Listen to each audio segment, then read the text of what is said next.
بسم الله الرحمن الرحیم. واذکر فی الکتاب موسی. دیگه از انسانهای موحد الله متعال میگه ببینین، یا میگن که ما پیرو موسی علیه السلام هستیم، درست؟ دروغ میگن، پیرو موسی علیه السلام نیستن. موسی علیه السلام چه قسم شخصیت داشت؟ میگه واذکر و یاد کن فی الکتاب، در کتاب در قرآن عظیم الشان قصه موسی علیه السلام بگی.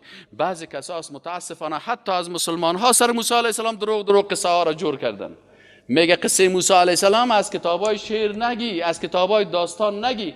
این قصه هایی که شاعرها میکنه و داستان ها هست یا شرکیات داخل شدن، سر الله و رسولش تهمت کردن. مثلا یگان تا ما و شما میل در افغانستان رواج از بعضی قصه ها را میخوریم که میگه موسی علیه السلام چم رفت و یگان دونه چوب شکن بود یا چی شکن بود و باز رفت و باز خانه از او را خراب کرد و باز او را در کوی تور رفت و باز موسی علیه السلام گفت پیغمبری تا میگیریم. این چی گپایی است که سر موسی علیه السلام تهمت است؟ حالا پیغمبر هم خانه کس را خراب میکنه؟ آیا باز میگه دل از او از دنیا سیاه شد، یخن خدا پاره کرد. ای موسی گفت مرا دل من شکستاندی، یخن خدا پاره کرد، از صحرا برآمد. یعنی پیغمبر اینقدر ضعیف نشان میده که یک پیغمبر العیاذ بالله چقدر آدم آزار بوده. به اندازه میگیره آزار داد که بازی در کوی تو رفت. الله گفت که اگه پس راضی نسازی پیغمبری تو رو میگیرم.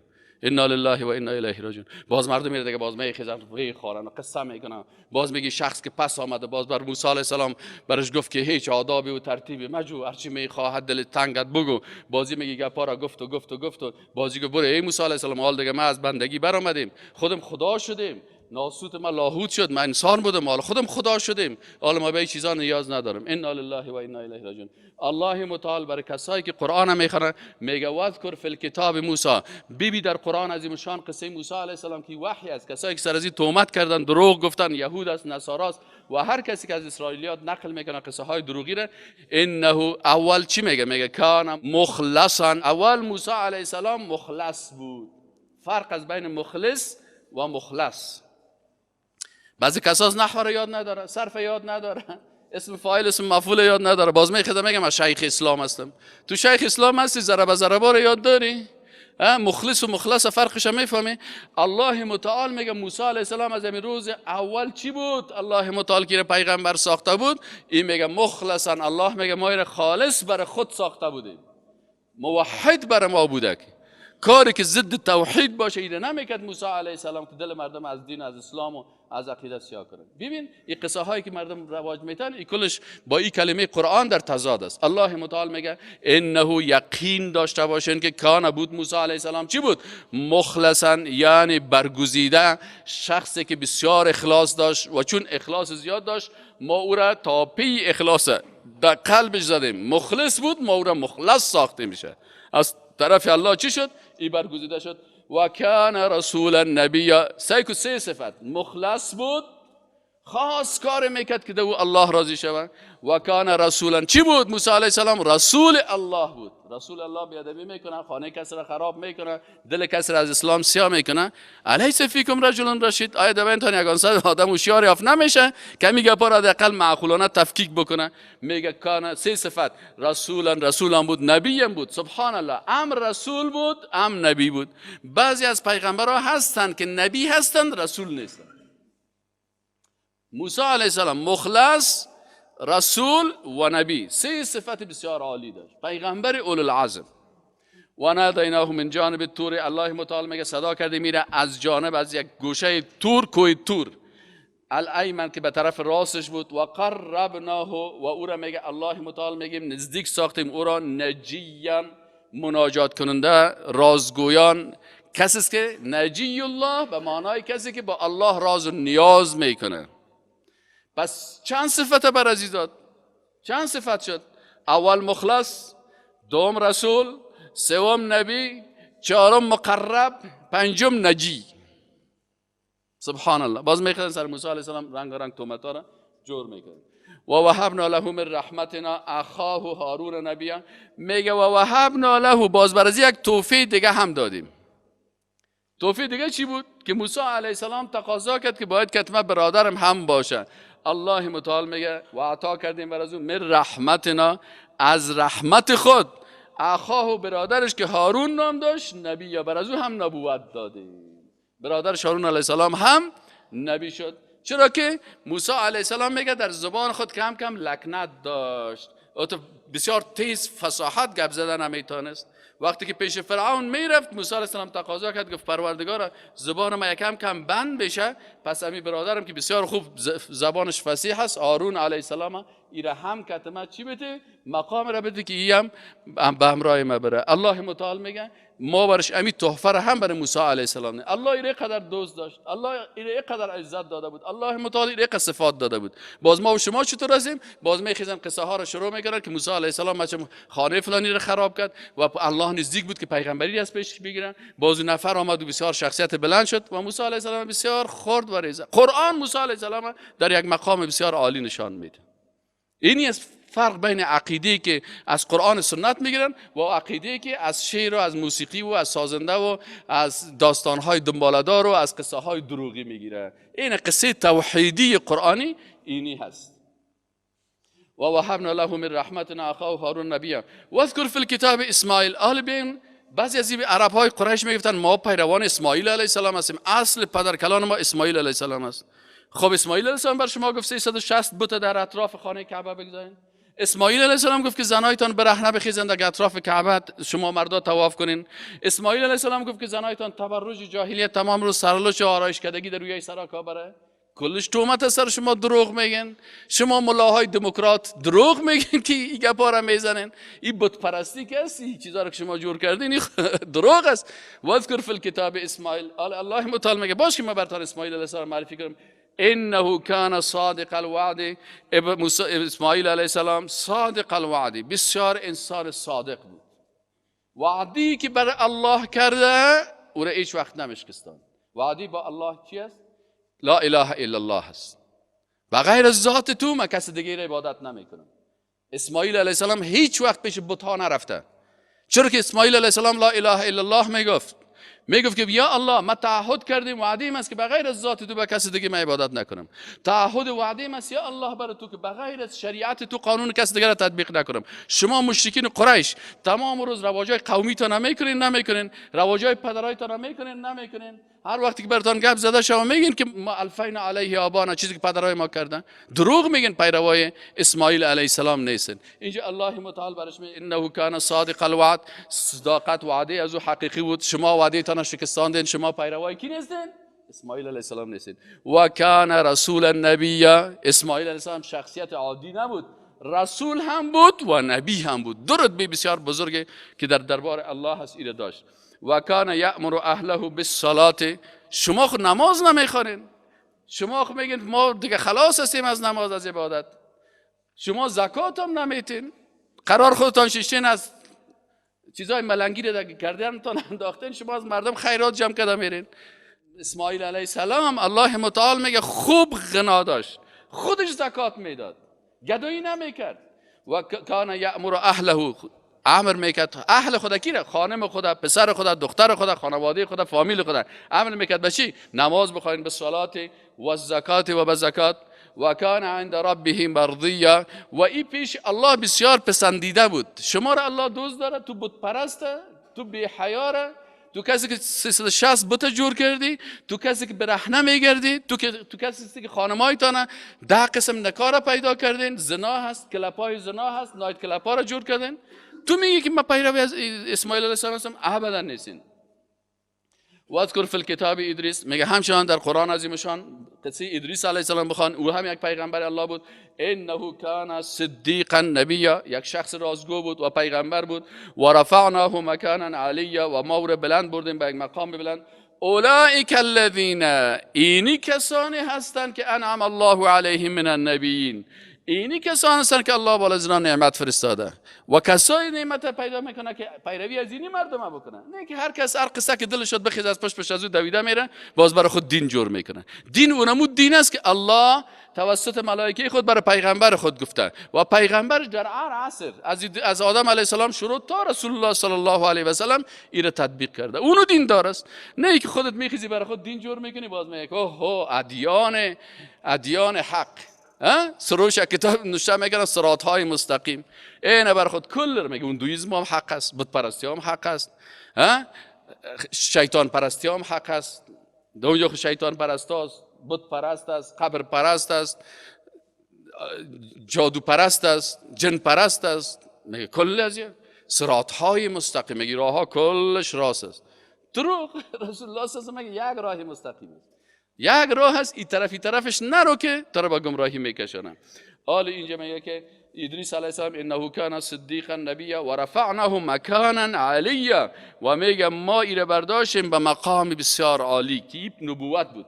اولئک الذین انعم الله علیهم، اینی مردم ها، اینی شخصیت هایی که بردان معرفی شد، کسانی هستند که انعام نموده است الله علیهم بالایشان من النبیین، از پیغمبران، من ذریت آدم که اینا از اولادهای آدم علیه السلام بودن، و بعد از آدم علیه السلام وقتی که مردم کلشان غرق شد، و من حملنا، و اولادای کسایی بودن که اونا را حمل کردیم مع نوح، با همراه نوح علیه السلام، اولادای مسلمان هایی که همراه نوح علیه السلام در کشتی بودن، و من ذریت ابراهیم، همچنان از اولادهای ابراهیم علیه السلام، و اسرائیل، و از اولادهای یعقوب علیه السلام، و من هدینا، و از کسانی که اونا را هدایت کردیم، و اجتبینا، اونا را اجتبا و برگزیدیم.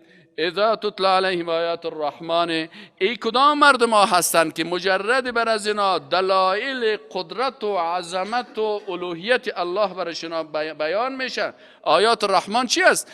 دلایل قدرت الله، دلایل عظمت الله، دلایل الوهیت الله. وقتی که بر از اینا بیان میشه، خروا سجدا و بکیا، میگه یا خروا میفتن سجدا، سجده کنان، و بکیا، و در این لحظه گریان میکنن. سجده تلاوت کنن. و خلف، پس آمد من بعدهم، بعد از ایشان، خلف، ناخلف ها، مردمای دیگری که اضاعوا الصلاة، که اینا ضایع کردن نماز را، و تبعوا، و متابعت کردن الشهوات، از شهوات ها و خواهشات نفسانی خود، فسوف یلقون غیا، ان شاء الله یا میرسند به مو سزا یا جزای گمراهی خود. الا مگر من کسی که توبه کنه، و آمنه، و ایمان بیاورد، و عمل صالحا، و اعمال صالحه بکنه، فاولئک، پس همین گروه مردم، یدخلون الجنه، داخل جنت میشه، ولا یظلمون شیئا، و بالای از اینا هیچ چیز ظلم نمیشه.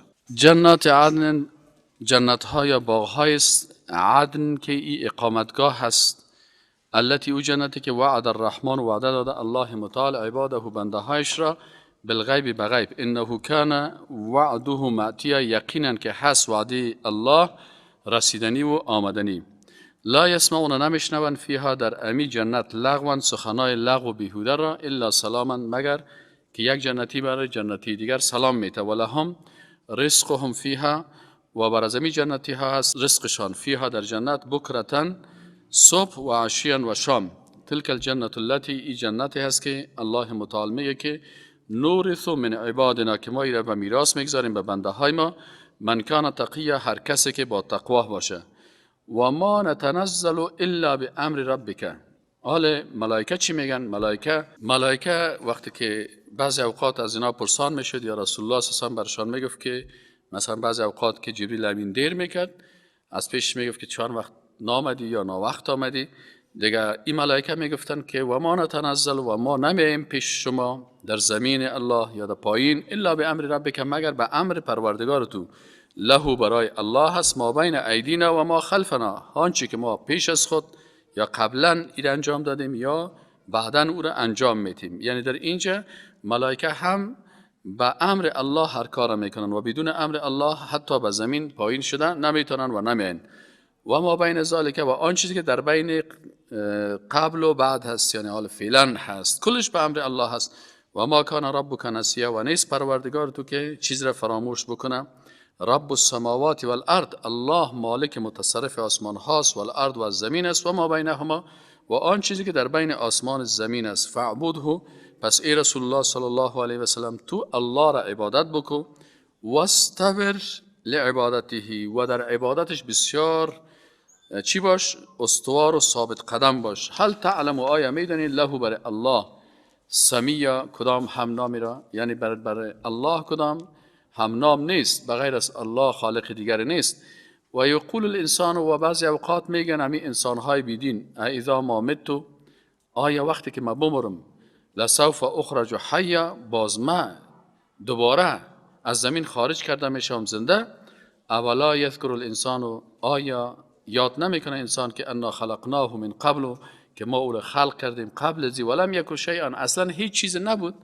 فوربک، الله متعال قسم یاد میکنه، میگه قسم است بر رب تو ای رسول الله صلی الله علیه و سلم، لنحشرنهم، اینا را ما حشر میکنیم، همین مردمای بیدین را جمعشان میکنیم، و الشیاطین، و حتی همین شیطان هایی که همکارای از ایناست، اینا را هم حشر میکنیم، جمع میکنیم، ثم لنحضرنهم، باز کل از اینا را حاضر میکنیم، حول جهنم، در گرداگرد و اطراف جهنم، جثیا که اما تو به زانو افتاده می باشند، اما تو شکست خورده و ذلیل. ثم لننزعن، باز جدا میکنیم، من کل شیعت، از هر فرقه، از هر فرقه کافر، باز اما کافرای کتک کتیشه بلند میکشیم که ایهم اشد علی الرحمن عتیا، که کدام از اونا بر الله بسیار سرکش بدن، باز جزای از اونا بیشتر و زیاده تر می باشه. ثم لنحن، سپس الله متعال میگه ما با عظمت و قدرت خود، اعلم، میدانیم، بالذین هم اولا بحاصلیه، با ای که کدام از اونا قابلتر هستن از نگاه سلت و رابطه و داخل شدن. و این منکم، و نیست هیچ کدام از شما الا واردها، مگر ای که ورود به دوزخ میکنه، یعنی یکی دخول دوزخ است، یکی ورود است که امو پل صراط بالای دوزخ است. الله متعال میگه هیچ کسی از شما نیست مگر ای که ورود میکنه از دوزخ. کان علی ربک، هست بر پروردگار تو حتما مقضیه، که این کار حتما این فیصله کرده و قضا و فیصله الهی است که امی کار حتما شدنی هست. ثم ننجی الذین اتقوا، باز نجات میتیم از این آتش دوزخ. وقتی سر دوزخ تیر میشن، مردمای بیدین در نیمرای دوزخ مفتن پایان در آتش دوزخ. الله متعال میگه باز ما از دوزخ نجات میتیم کسایی را که تقوا کردن. و نظر الظالمین فیها جثیا، و میگذاریم ظالما را در ای به زانو افتاده، متخوار و ذلیل در آتش دوزخ. و اذا تتلی علیهم آیاتنا، وقتی که تلاوت میشه بالا از اینا آیات ما، بینات که بسیار روشن است، قال الذين كفروا، میگن کسانی که کافر شدن، للذین آمنوا، با کسایی که مؤمن هستند، ای الفریقین خیر مقاما و احسن ندیا، کدام از دو فرقه بهتر هستند از نگاه مقام زندگی، و احسن ندیا، و نیکوتر هستند از نگاه امو نادیه یا مجلسی که اونا دارن. و کم اهلکنا قبلهم، و بسیار مردمایی را هلاک کردیم قبل از ایشان، من قرن، از مردمهایی که در قرنهای قبلی زندگی میکردن، هم احسن و اثاثا و رئیا، که اونا بسیار امو ساختمان و ساز و سامان دنیا را بسیار خوب داشتن، و رئیا، و بسیار منظره زیبا داشتن، لکن چون کافر بودن الله متعال میگه تمام ساختمان هایشان و وسایلشان و کلشان نابود کردیم. قل من کان فی الضلالة، بگو ای رسول الله صلی الله علیه و هر کسی که در گمراهی باشه، فلیمدد له الرحمن مدا، الله متعال بر او فرصت میته، مهلت میته، یک مدت، یک فرصت، حتی اذا رأوا، تا ای که وقتی ببینن ما یوعدون، آنچه که برشان وعده داده میشه، اما العذاب و اما الساعه، که یا عذاب ببینن و اما الساعه، یا لحظه قیامت را ببینن، فسیعلمون، باز اونجا زود میفهمن که من هو شر مکانا و اضعف جندا، که کی بسیار از نگاه مکان و مرتبه زشت است و کیست لشکرش ضعیف. قبلا اینا پرسان میکردن مسلمان ها که کی مقام خوب داره، الله متعال میگه وقتی که باز اونجا عذاب ببینن، قیامت ببینن، باز خودشان میفهمن که کی زشت است و کی نیک است، کی ضعیف است کی قوی است. و یزید الله، و زیاده میکنه الله، الذین، بر کسانی که اهتدوا، هدایت شدن، هدن هدایت را، والباقیات الصالحات خیر، اما آنچه که باقی می باشه و صالح می باشه، این خیر عند ربک، او پیش الله بسیار با ارزش است و بهتر است، ثوابا، از نگاه ثواب، و خیر مردا، و بسیار بهتر است به لحاظ انجام دادنش. افرأیت الذی کفر بآیاتنا، آیا ندیدی الذی، و کسی را که کفر، کافر شد، به آیاتنا، به آیات ما، و قال، و گفت لأوتین مالا و ولدا، که بر ما بسیار داده میشم مال و ولد. یعنی باز چی میگه؟ میگه که حالا که بر ما در دنیا این چیزا هست، باز در آخرت هم بر ما میباشه اگه آخرت بود. اطلع الغیب، آیا الله متعال میگه ای به غیب اطلاع پیدا کرده که قسم گپاره میزنه؟ ام اتخذ عند الرحمن عهدا، یا به نزد الله کدام عهدی گرفتن؟ کلا، چنین نیست. سنکتب ما یقول، الله متعال میگه ما مینویسیم یا داشت میگیریم ما آنچه که یقول میگوین، و نمد له من العذاب مدا، باز او وقت زیاد میکنیم بر از او از عذاب بسیار، مدا، به عذاب طویل و دراز. و نرثه ما یقول، و ما به ارث میگیریم ما آنچه را که یقول میگوید و یأتینا فردا، یعنی هر چیز از این میمانه برای الله، مالش، زندگیش، خانهش، قصرش، کلش. و یأتینا فردا، الله متعال میگه باز پیش ما حاضر میشه، اما تو تنها، مثل همون روزی که نو تولد شده. و اتخذوا من دون الله الها، این مردمای بیدین گرفتن بغیر از الله معبودان، لیکونوا لهم عزا، تا که معبودان باطل برشان سبب عزت باشه. کلا، الله متعال میگه چنین نیست. سیکفرون بعبادتهم، همین مردمایی را که اینا عبادت میکنن باز یا به عبادت از یا کافر میشن. چی معنی؟ یعنی عبادت از اینا را وا چی میکنن؟ منکر میشن، میگن شما بد هستین، بد کردین که شما با ما عبادت کردین، ما خب معبود شما نبودیم.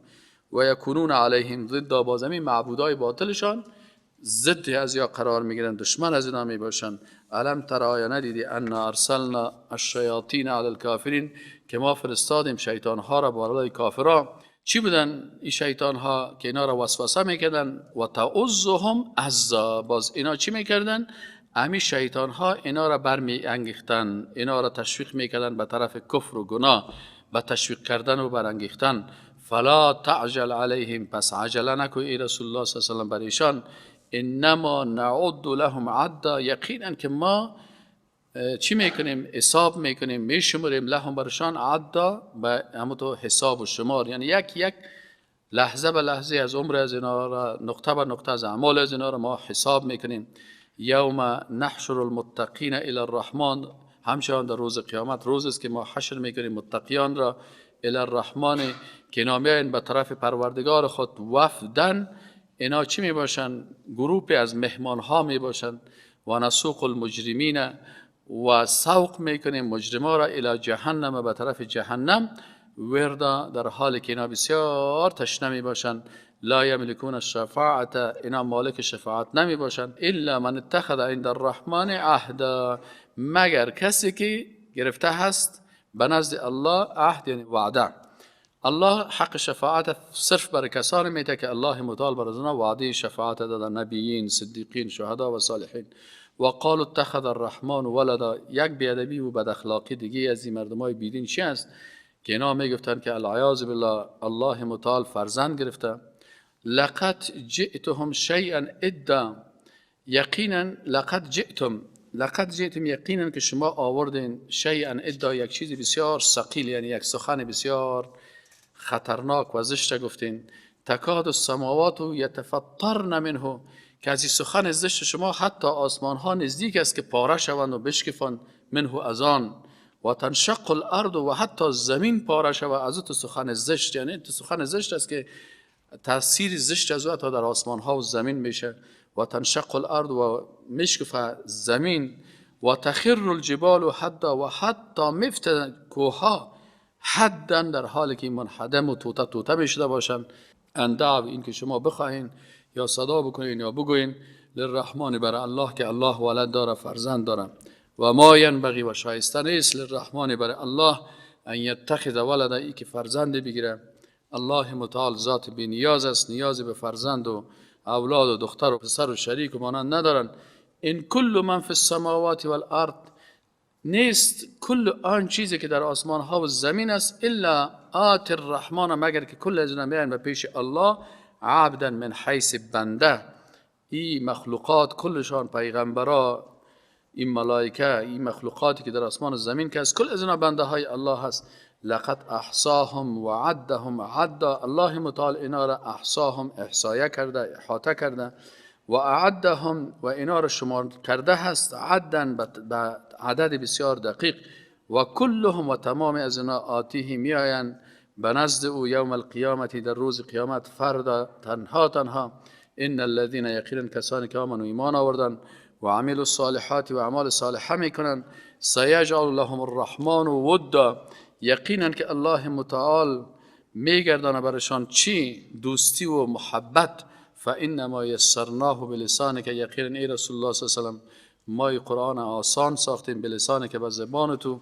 لتبشر، تا بشارت بدی، به به آن المتقین، انسانهای با تقوا را.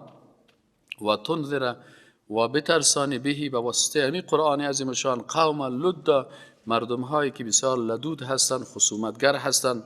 و کم اهلکنا قبلهم من قرن، و بسیار هلاک کردیم قبلهم قبل از اینا من قرن مردم های قرن های قبلی را. هل تحس منهم من احد، آیا تو احساس میکنی از اینا یکی را؟ او تسمع لهم رکزا، یا از اونا کدام آوازی میشنوی؟ همین قسم که از اونا نمیشنوی اینا هم هلاک میشن مردم های بیدین و باز صدای از اینا را نمیشنوی تا زمانی که قیامت شود و باز در اونجا کل از اینا پشیمان و هلاک شوند و سرگردان شوند. سبحانك اللهم و بحمدک اشهد ان لا اله الا الله استغفرك و اتوب الیک.